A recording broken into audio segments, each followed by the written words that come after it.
Ngayong buntag mga idol. O mga yung adlaw kanyang tanan.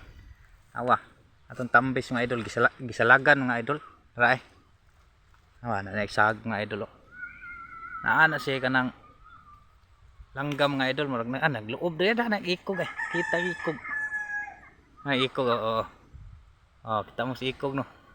Naglumlum na siya mga idol. O tagpila kay itlog na, tagtulom siguro. So, sayang kayo kaya di man na ito maabot ko, kinamos tumoy tambis niya, gamay pa man itong tambis.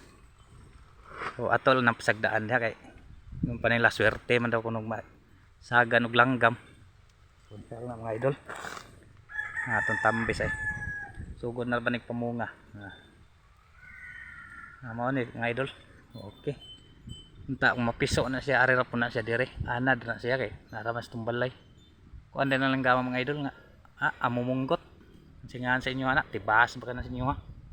Aray, naikog eh, kitang ikog oh. Naglumlum na siya, kitaan ko na ganyan buntag mga idol niya, pagpadong niya loob.